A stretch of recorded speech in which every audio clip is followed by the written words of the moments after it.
Para analisar mais sobre esse ataque americano, a gente conversa agora com o professor Ricardo Cabral, especialista em História Militar e Geopolítica.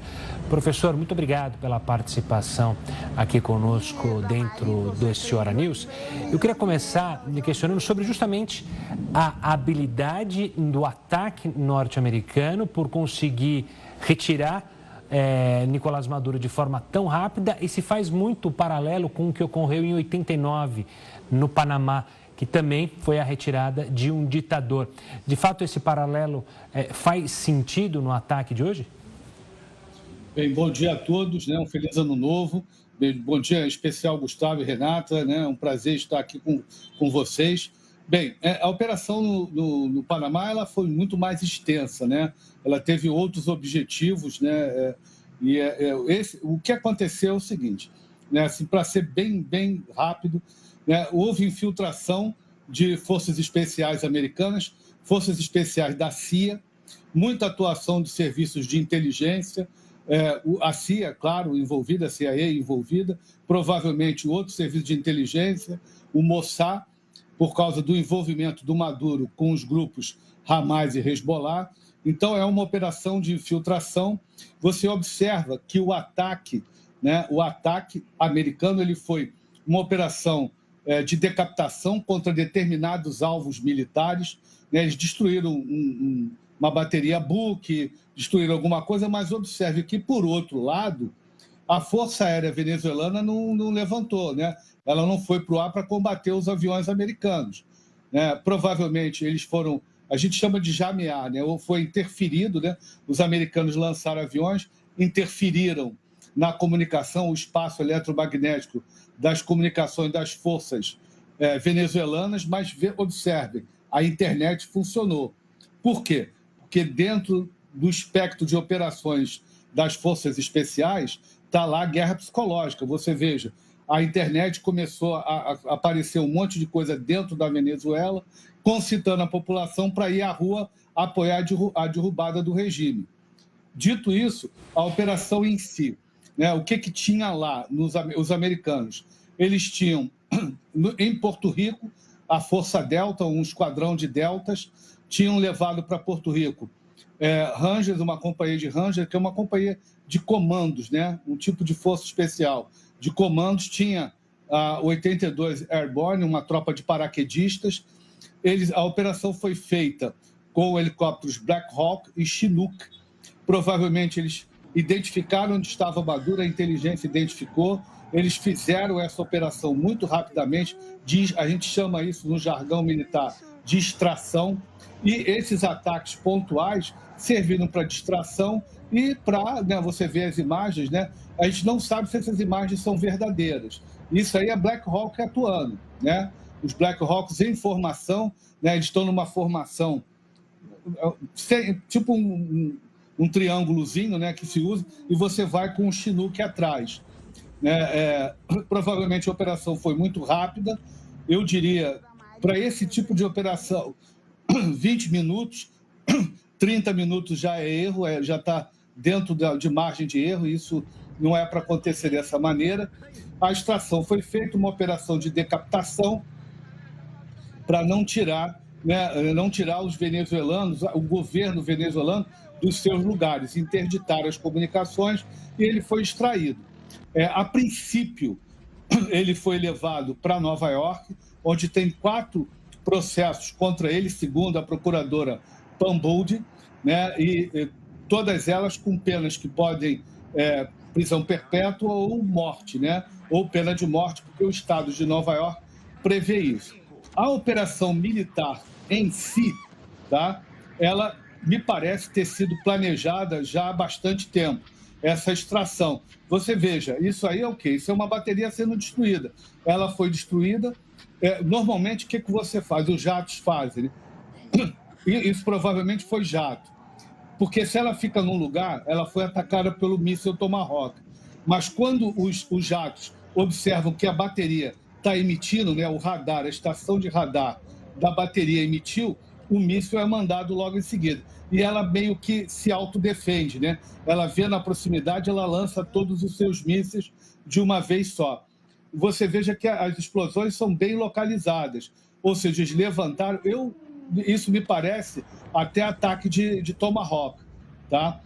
Os aviões os caças devem ter feito tipo um corredor, né, para os helicópteros entrarem, fazerem a extração e se retirarem para Porto Rico. De lá ele deve ter sido colocado no avião e levado, muito provavelmente, para Nova York, onde ele será provavelmente jogado. Ainda tem muito provavelmente nessa história. Professor, aproveitando aí todo o seu conhecimento em relação a esse aparato militar, eu queria que você contasse para a gente do que se trata o USS Gerald Ford, que foi enviado lá para a região no mês de outubro, considerado o maior navio de guerra do mundo. Eu estava vendo que só a parte de pouso dele ali corresponde a 3 vezes o gramado do estádio do Maracanã, no Rio de Janeiro. A partir do momento que os Estados Unidos enviam esse navio ali para a região, para o Mar do Caribe, essa guerra já estava declarada? Esse é o problema. Não. Guerra é guerra. Renata, é o seguinte, a coisa é simples. Guerra, segundo, né, a legislação internacional, de acordo com a Carta da ONU, guerra só defensiva. E ela deve ser precedida, ações militares devem ser precedidas de uma declaração formal de guerra. Bem, os Estados Unidos nunca se preocuparam com isso, sempre fizeram as operações que quiseram. Isso é um precedente, mais um precedente perigoso. Nós tivemos as guerras no Iraque, no Afeganistão. O Afeganistão foi aprovada pela ONU, mas a do Iraque não foi. A invasão da Ucrânia, essas operações militares da China contra Taiwan, todas elas ferem o direito internacional. Mas grandes potências, né, elas são cínicas. Elas aprovam essa legislação e, quando não interessa, elas não cumprem. Isso é um precedente perigoso aqui na América Latina, e o que me preocupa é a que ponto nós chegamos. As nossas lideranças políticas aqui na América Latina deixaram uma ditadura sanguinária se estabelecer. É só ver, a renda da Venezuela caiu quase 70%, ou seja, 68%, depois que o regime chavista entrou na Venezuela. Nós deixamos isso acontecer. E isso é a soma dos nossos erros, né? Deixar os americanos não negociar, né? O Maduro fazer uma transição, uma eleição. Lembro que o governo brasileiro criticou as eleições venezuelanas, ali era uma oportunidade de fazer uma transição pacífica, e nós aqui ficamos, né, nessa questão e chegamos a esse ponto. Chegamos por falhas nossas, né? O direito internacional está sendo violado? Sim. Tá. Mas de quem é a culpa disso? Né? Cadê a liderança brasileira que poderia ter feito mais para promover uma transição na Venezuela sem necessidade de um ataque? Condenar os Estados Unidos agora é fácil, mas vamos fazer o dever de casa. Vamos cuidar agora da Venezuela, da transição, para que não haja uma explosão de guerrilhas, para que aqueles que com certeza, estão insatisfeitos com a queda do Maduro, né, não promovam atos de violência, porque provavelmente acontecerá. Nós estamos vendo festa na rua, de um lado, e de outro lado da capital, muita gente se manifestando contra a derrubada do Maduro. Né? Qual o papel que nós, né, sul-americanos, devemos ter? Um papel mais ativo, né? Mais ativo, de não deixar que isso aconteça no nosso continente, né? Professor, ainda pegando justamente nesse ponto, o presidente Donald Trump classificou a tomada ali do Nicolás Maduro como perfeita, ou seja, uma ação exatamente como a planejada. Mas fica a pergunta, e o pós, e o dia seguinte? Como você mencionou, é um país dividido, é um país que há, obviamente, aliados ao Nicolás Maduro e, obviamente, opositores que querem justamente eleições justas, democráticas. Mas como você analisa, até pela história militar, o que pode acontecer no dia seguinte? Porque ainda há militares fiéis a Nicolás Maduro, ou, entre aspas, militares que também participaram da ditadura e que também podem ter receio ou de serem presos ou de serem mortos.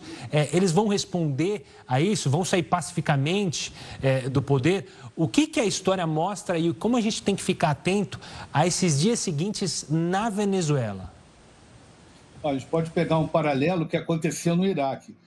Gustavo, olha só, no Iraque os americanos foram bons, né? Foram lá, derrubaram o Saddam Hussein muito rapidamente, tiraram o partido lá do poder, aquela coisa toda foi muito rápido. A transição foi horrível.